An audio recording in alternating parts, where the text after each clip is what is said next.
За үндэсний телевиз бол одоо үндэсний ижил маш чухал. Одоо бид бүхний өв соёлоо өрөөжтөө түгээх, за монгол хэлийг хэл бичгийг таниулж түгээж явах.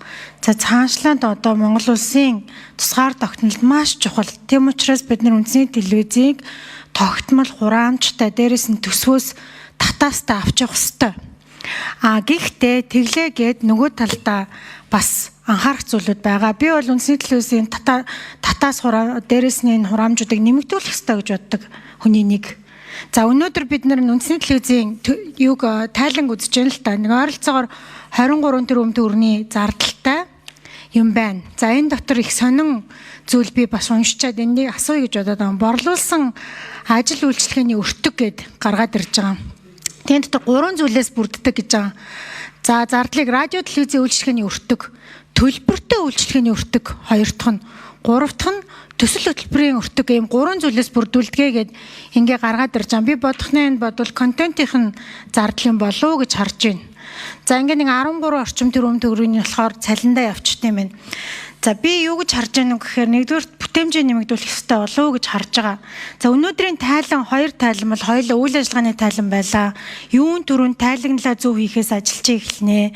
Гэрэл захирлын тайлан бол газрын даргын тайлан байна. За үндэсний зөвлөлийн тайлан бол гүйцэтгэх захирлын тайлан байна. Өнөөдөр бид нар үр дүн дүгнэлт ярьж явах ёстой. За юун түрүүнд та бүхэн суур судалгаагаа хийгээд зөв төлөвлөөд энэ төлөвлөгөөгөө хэрэгжилтийг хийгээд энэ хилээд байгаа рейтингийн судалгаан дээр хяналтаа хийж аваад ингээд зөв тайлагнаад явал системээ зөв болох нь хамгийн түрүүний зүйл байна. Өнөөдөр та бүхний тавьсан тайлангаас яг ямар дүгнэлт гаргах вэ гэхэд маш учир дутагдaltaй зүйл гарч ирж байна. Ууг нь энэ дээр хүний нөөц чи ямар байгаа, үйл ажиллагаа чи ямар байгаа, ямар контент хийгээд ямар рейтингтэй явж байгаа, үүнээсээ дамжуулаад ямар санхүүгийн үр өгөөжтэй ашигтай байгаа. За дээрэс нь нэг хүнд бураас одоо авч байгаа хураамжиндаа бид нар ямар хэмжээний үн цэнийг иргэдэд бүтээж байгаа юм бэ гэдэг ийм тайлан тавих юм бол энэ дээр бид нар эргүүлээд та бүхний төсвийг нэмэгдүүлэх ёстой гэдэг юм яриад сууж ах ёстой байтал өнөөдөр та бүхний тайлан процессын тайлан орж ирсэн учраас бүтээмжтэйч биш, ойлгомжтойч биш ийм тайлан орж ирээд бид нар өөр зүйл яригдаж байна. Тэгэхээр цаашдаа та бүхэн ажилдаа би ямар зүйлийг анхаарч яваач гэж хэлэх гээд байна вэхээр суур судалгаагаа заавал хий. Иргэд юу үзмээр байгаа, ямар байдлаар одоо өв соёлыг хармаар байгаа, үзмээр байгаа, сонсмоор байгаа, ямар контентоор дамжуулж бид нар монгол хэлийг хүүхдүүдэд таниулах хэрэгтэй гэдэг ийм суур судалгаан дээр суурилсан төлөвлөлттэй энүүнийг харьцуулсан буцаагаад. За номын гишүүн тодруулга 1 минут. Энэ дээр суурилсан хэрэгжилтийн тайлангаа рейтингийнхаа судалгаатай харьцуулаад ингээд сегмент таниулаад явах юм бол контентын бүтцээр танилцуулахдаа энэ контентоор дамжуулж энэ сегментэд бид нар ийм хэмжээний үр дүн үр өгөөжийг өгсөн юм аа гэд тайлангаа тайлагнаад явбал эргээд та бүхэнд энэ төсвөө нэмэгдүүлэх, за дээрэс нь эргээд та бүхний хийж байгаа ажлыг ойлгоход илүү болов гэж бодож байна. Тэгээ миний асуулт бол түрүүний хэлсэн яагаад энэ борлуулсан үйл ажиллагааны өртөг гэж юм 3 хуваагаад байгаа юм бэ? Энийгээ танилцуулаад өгч чинь арилжааны байгууллагатай адилхан юм орж ирж байна л та. За номын гишүүний асуултанд хэн хариулах вэ? Хэн хариулах вэ? Гараа өргөөрэй. Санхүүгийн албаны дарга ажлын хэсгийн 8 номерын микрофон хариулъя.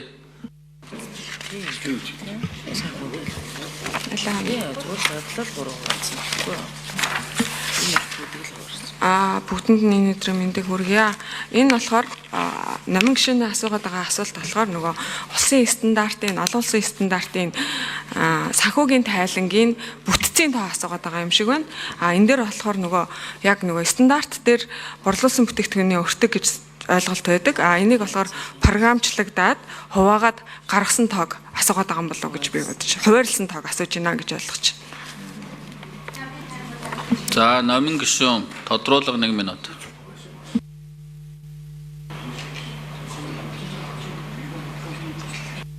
Номын гишүүн.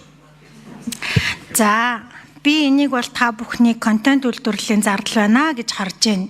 ийм гурван байдлаар хуваарлдаг болтой мó л гэж харж байна. Яагаад тэгэхээр тийм таны хэлж байгаа борлуулсан бүтээгдэхүүний өртөг нийлбэрээр 19 тэрбум болж гарч ирж байна. Тэгэхээр нэг ёсондоо та нар 23 тэрбум төгрөгийн зардлыг чинь 19 тэрбум нь миний ойлгожоор борлуулсан бүтээгдэхүүний өртөг буюу контент үйлдвэрлэж байгаа зардалчин юм болов уу гэж хараад байгаа. Тэгэхээр нэгэнт ийм хэмжээний өртгийг бид нар одоо соёнгийн эрүүлэх ажилдаа зарцуулж байгаа учраас буцаагаад ямар өгөөжтэй байгаа юм бэ гэдгээл та нар харуулах хэрэгтэй байна. Тэгэхгүй бол та нар ямар ч өгөөж таниулахгүйгээр, үр дүн таниулахгүйгээр тайлан бичиж орж ирээд энэ тайлан чинь зүгээр үйл ажиллагааны гүйцэтгэх захирлын төвшөнд газрын дарга нарын тавьдаг тайлан оруулж ирж байгаа байхгүй юу? Үр өгөөжөө таниулж чадах юм бол та бүхний төсвийг нэмэгдүүлэх цаашлаад илүү та бүхэнд боломж олдох боломж байна гэдгийг хэлэх гээд байгаа. Монголын үндэсний олон нийтийн радио телевизийн хууль маань өөр 2005 онд батлагдсан. За энэ 20 жилийн хугацаанд бол гол сорилтуудын нэг маань бол орлого тал бол харагдсан. За яагаад тэгэхээр түрүүн орлогын их үүсвэр маань өөрөө их тодорхойгүй байхлаар байгууллага дээр жишээлх юм бол ийм тогтворгүй байдал үүсэх эрсдэл аюу их гардаг. За жишээлх юм бол түрүү хэллээ бид нар орлого тал дээр түрүүн гаргасан төсвөөс бол жишээлх юм бол манай маш 40-оос бараг 50% шахуу төсвөөс хараатай байдаг. За гэтэл тухайн төсөвт бид нар урсгал зардалтаа тухайн жилийнхаа төсөвт энэ чинь 7 сараас эхлээд суулгуулах гээд явсаар байгаа л одоо өнөөдөр хүртэл ингээд явж байгаа. За энэ маань өөрөө эргүүлээд хэрвээ бид нар энэчнээс ингээд тодорхой хэмжээний таналт хийлгэх юм бол энэ бол яг цэвэр байгууллагыг бол ийм эрсдэлд оруулах бол ийм аюултай байдаг. Тэгэхээр бидний үндэсний зөвлөл дээр бол бидний яг ярьдаг энэ дотоод одоо юу гэдэг асуудлуудаас гадна гэх юм бол энэ гол бодлогын асуудал бол энэ орлогын тогтвортой байдал. За энийг бол хураамжийн орлогыг бол түрүү хэлсэн. Анх 98 онд бол энэ хураамжийн орлого бол тухайн үедээ бол $1 байхаар дүүцүүлж тогтоосон.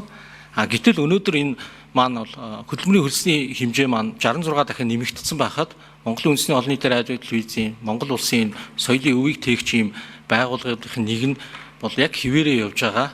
За тэгээд ийм эрсдэл байгаа. Яг өөр тактикууд бас байж болно. Энэ орлогын талаа бол бид нар ийм илүү аюулгүй болгох. За жишээлх юм бол энэ Туркийн ТРТ-гээ телевиз бол жишээлх юм бол яг хүүхдийнхаа сувгдаа бол тусгаад нь төсөв гаргаж бол санхүүжүүлдэг юм байлээ. Төсөвтөө суулгаж. За бид нар бол яг энэ хувилбаруудыг бол одоогоор судалж байгаа. За тэгээд ер нь бол манай ингээ хураамжийг хэрвээ ингээд аваад үзэх юм бол энэ олон улстай ингээ харьцуулаад үзэхэд бол хамгийн жишээ нь гэхэд BBC буюу Их Британий бол үндэсний олон нийтийн телевизтэй нь бол ингээ харьцуулахад манайх 58.5 дахин бага хураамж авдаг байх жишээтэй. За NHK-ийг бодоход бол 25.5 дахин. За Германы CDF болон ARD-гээ сувгийг харьцуулахад бол 69 дахин. За Италийн Rai телевизтэй харьцуулахад 28 дахин. За Солонгосынхтай харьцуулахад KBS-тэй харьцуулахад 6 дахин. За SJRG Швейцартай харьцуулахад 111 дахин. Австрийн ORF-тэй харьцуулахад 94 дахин. Шведийн SVT-тэй харьцуулахад бол 44 дахин. Финляндийн YLE-тэй харьцуулахад 44 дахин бол ийм бага байгаа. За гэтэл өнөөдөр бид нар энэ даяарч байгаа нийгэмд бол энэ мэдээлэл гэдэг маань өөрөө маш чухал. Монголын үндэсний олон нийтийн радио телевиз бол яг энэ Монгол улсын 3.5 сая хүн иргэнд бол хүргэж байгаа энэ мэдээлэл боловсрал энэ соёлд бол өөрийн гэсэн тодорхой байр суурьтай. Гэтэл яг энэ өнөөдрийн байгаа энэ хураамжин дээр бол ийм харьцангуй юм хүрэлцээ бол муутай. Тэгээд ингээд эрсдэл үүсгэх ийм байдалтай байдаг.